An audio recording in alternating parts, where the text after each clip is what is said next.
અમરેલીમાં આમ આદમી પાર્ટીના કાર્યાલય ખાતે દિલ્હીના એમએલએ શ્રી મદનલાલજીની પ્રેસ કોન્ફરન્સ યોજાઈ।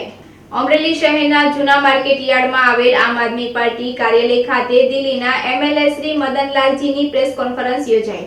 તેણે જણાવ્યું હતું કે દિલ્હીમાં કેજરીવાલ સરકારે પરિવર્તન કર્યું છે, તે પરિવર્તન ગુજરાતમાં પણ થાય તે માટે પૂરા દેશની અંદર સુશાસન સ્થાપવાની છે અને વિકાસના કામો થાય અને આમ આદમી પાર્ટીના કાર્યાલય ખાતે મદનલાલજીની પ્રેસ કોન્ફરન્સ યોજાઈ હતી। આ તકે નાથાલાલ સુખડિયા, નન્નુભાઈ લાઠિયા, મનસુખભાઈ ગરગડિયા, ગોબરભાઈ સોળિયા, નાનજીભાઈ મેરૈયા, સુરાભાઈ જોશી અને ઉમેદવાર રસીલાબેન મારિયા, હરેશભાई માધડ સહિતના કાર્યકર્તાઓ उपस्थित રહ્યા હતા। Reporting by Jainik Sojitra, Amreli. नमस्कार, मैं मदनलाल हूँ और नई दिल्ली विधानसभा से एमएलए हूँ। यहाँ आम आदमी पार्टी के प्रचार और प्रसार के लिए मैं यहाँ गुजरात में आया हुआ हूँ और पिछले 4 दिन से अमरेली क्षेत्र में, अमरेली ज़िला क्षेत्र में अपने जो ज़िला पंचायत के मेंबर हैं उनके लिए, तालुका के मेंबर के लिए और यहाँ अमरेली के इस क्षेत्र में नगर पालिका के अपने कैंडिडेट्स के समर्थन में यहाँ हम पदयात्रा और रैली कर रहे हैं।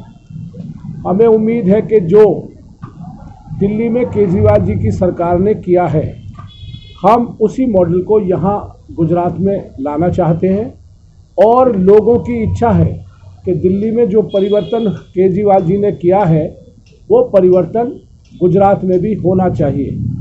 गुजरात मॉडल फेल है, उसका एक भी ऐसा काम जो दिल्ली में हो रहा हो वो गुजरात मॉडल में ना तो है और ना ही उसका कोई वर्णन है। आज पूरे देश में आम आदमी पार्टी की सरकार, केजरीवाल जी की सरकार का डंका बजा हुआ है, लोग उसकी प्रशंसा करते हैं और हर आदमी की इच्छा है कि उसके प्रदेश में भी आम आदमी पार्टी की सरकार बने। कल के रिजल्ट ने सूरत में ये साबित कर दिया है कि आम आदमी पार्टी अब कांग्रेस की जगह ले चुकी है और वो दिन दूर नहीं जब आम आदमी पार्टी यहाँ पहला नंबर पर होकर उभरेगी और गुजरात में एक सुशासन करने की नींव रखेगी। ये पहला राज्य होगा जहाँ दिल्ली के बाद केजरीवाल जी के आशीर्वाद से यहाँ राम राज्य के बाद एक अच्छा शासन दोबारा स्थापित किया जाएगा। इतना कॉन्फिडेंस है तो जो बेटा इलेक्शन हुआ उसमें क्यों नहीं आए आप? बेटा इलेक्शन से क्यों भागे? देखिए, उस समय पार्टी की तैयारी नहीं थी, हम भागे नहीं। भागना कहते हैं जब हमने लड़ने की तैयारी करी हो और उस तैयारी के बाद हमने मैदान डर के छोड़ा हो। चूँकि दिल्ली में काम करने को बहुत है, दिल्ली में पहले काम करके अपने आप को प्रूव करना था, अपने आप को लोगों को बताना था और दिल्ली में जिस तरीके से विकास के काम हुए हैं वो एक काम नहीं हुआ बल्कि एक के बाद एक लगातार विकास के कार्य हुए हैं, जिसकी वजह से सरकार चाहती थी कि पहले पूरी तैयारी दिल्ली के लोगों के भले के लिए वो सरकार काम करे और उसके बाद ही अपने विस्तार की बात सोचे।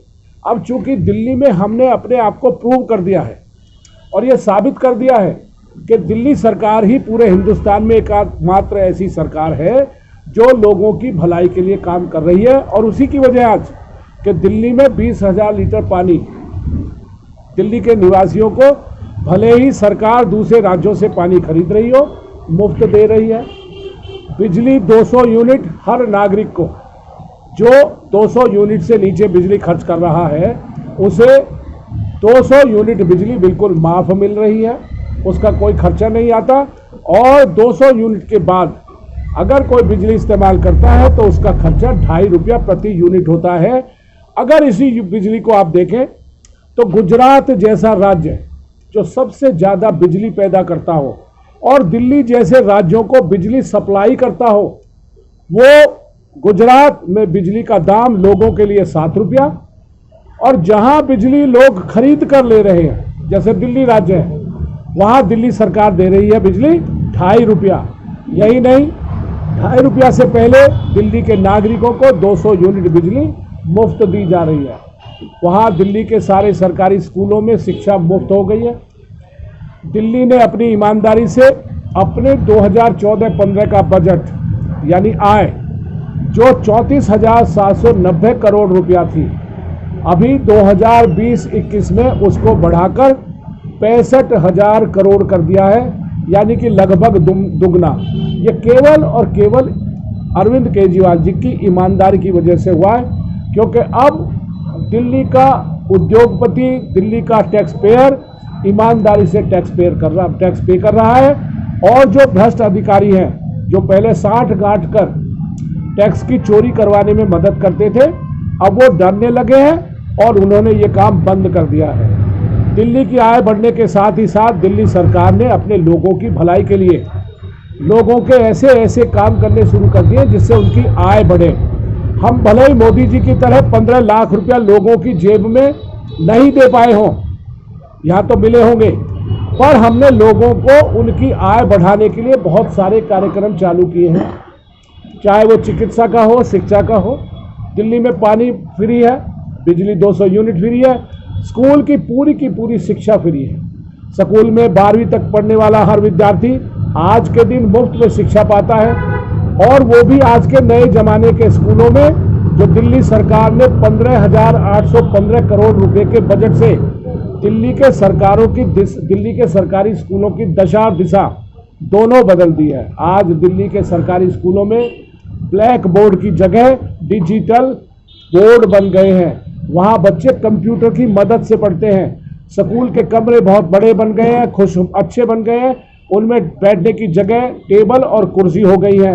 वहाँ डिजिटल सीसीटीवी कैमरे लगे हैं, जिसकी वजह से अब बच्चों का न केवल पढ़ने में मन लगता है, बल्कि उनके साथ जो टीचर हैं वो भी सावधानी से पढ़ाते हैं, क्योंकि अब हर बच्चा सीसीटीवी कैमरे की, हर टीचर सीसीटीवी कैमरे की रेंज में होता है।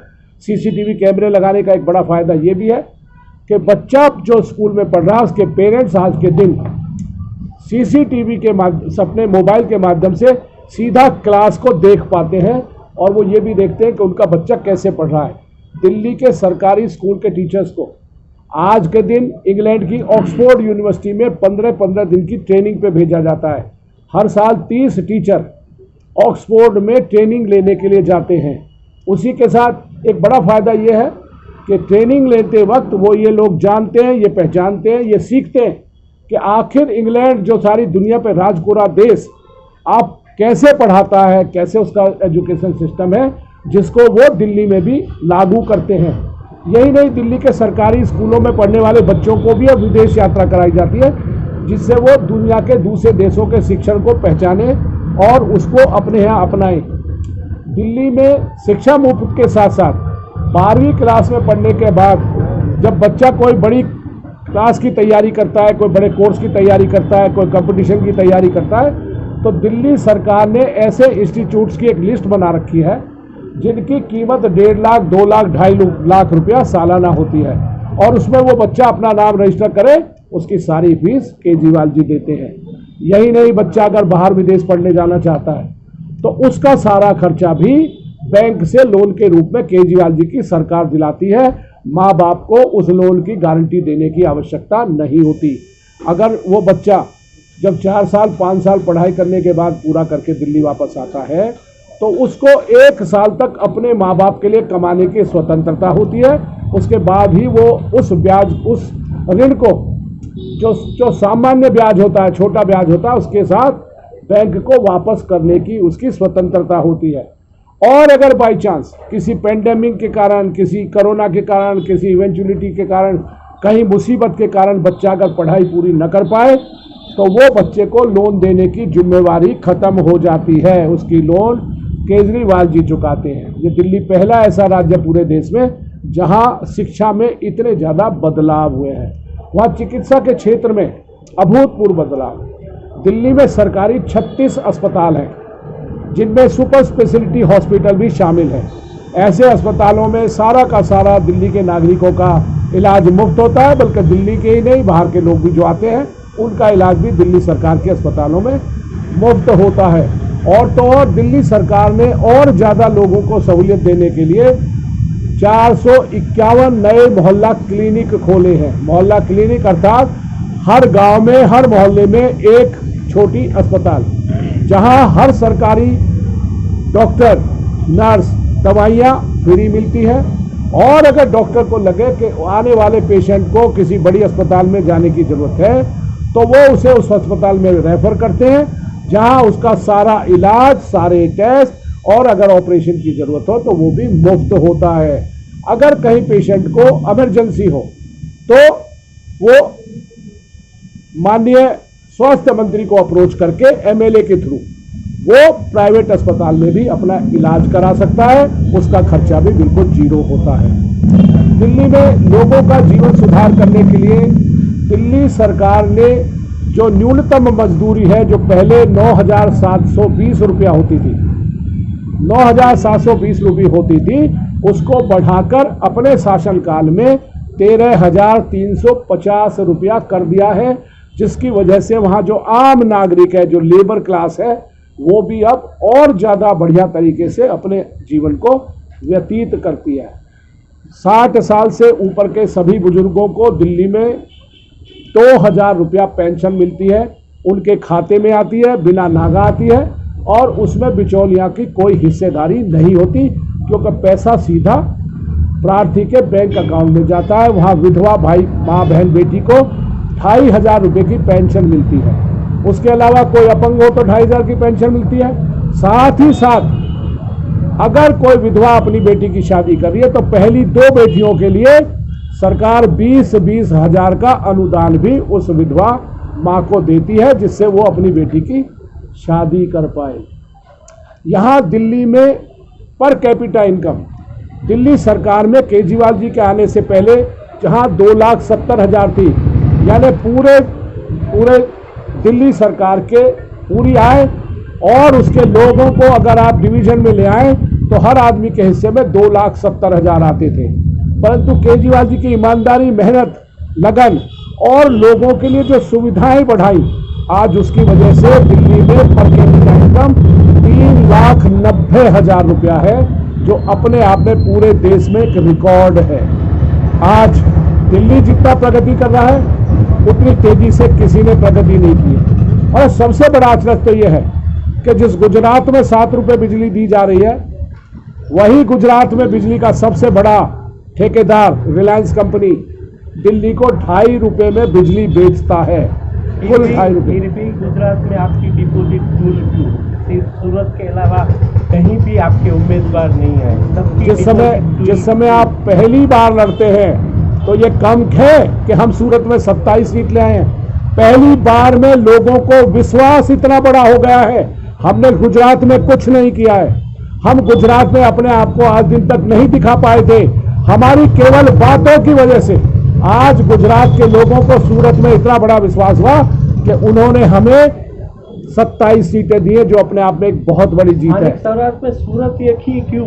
मैं यही सवाल कर रहा हूँ। पूरे गुजरात में सूरत ही आप सिर्फ सूरत को रुकिए, अभी 28 तारीख के रिजल्ट को देखिए, इंतजार कीजिए, आपको गुजरात का शक्ल बदलती नजर आएगी।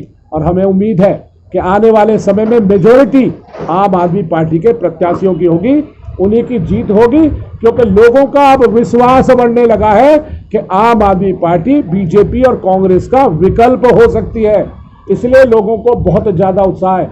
आज के दिन अगर किसी गली मोहल्ले में निकलें तो वहाँ लोग केवल और केवल आम आदमी पार्टी की चर्चा करते नजर आएंगे और खुश होकर कहेंगे, हाँ केजरीवाल जी ने परिवर्तन किया है, हाँ केजरीवाल जी ने चोरी रोकी है, हाँ हम केजरीवाल जी को चाहते हैं। इसलिए 28 तारीख का इंतजार करिए और उसके बाद देखिए कि यहाँ गुजरात में केवल एक ही पार्टी की जीत होगी और वो होगी आम आदमी पार्टी। करप्शन के मुद्दे पे आप बहुत लड़ते हैं, अमरेली में बहुत करप्शन चल रहा है, क्या करेंगे आम आदमी पार्टी? देखिए, दिल्ली में जिस समय हम आए थे लोगों को हम पे कम विश्वास था, इसीलिए पहली मर्तबा हम केवल 28 जीते थे। 2013 में 28 सीटें आम आदमी पार्टी को मिली थी, कांग्रेस को 8 सीट मिली थी और बीजेपी को 34 सीट मिली थी। ये तब था जब दिल्ली में कांग्रेस की सरकार शीला दीक्षित चला रही थी।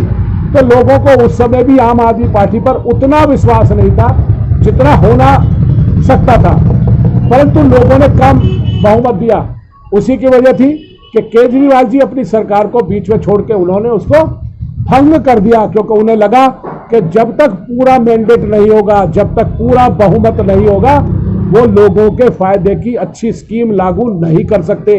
इसीलिए दूसरी बार में लोगों ने एक प्रचंड बहुमत देकर 70 में से 67 सीट दी थी और अब की बात 70 में से 62 सीट। आप थोड़ा समय का इंतजार करें।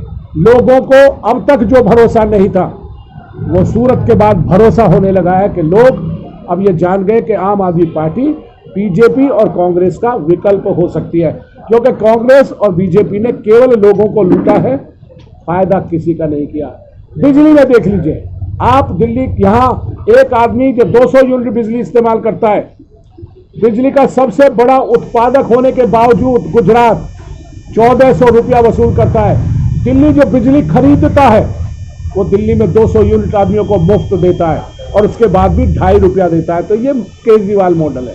इसी की वजह है कि लोगों को आज सूरत में लगा कि हाँ हम बदलाव ला सकते हैं। 28 तारीख को इस पूरे गुजरात में लगेगा कि हाँ गुजरात के लोग परिवर्तन ला सकते हैं और उन्होंने परिवर्तन ला दिया है। 28 तारीख के रिजल्ट आपको बता देंगे कि यहाँ केवल और केवल आम आदमी पार्टी की जीत होगी।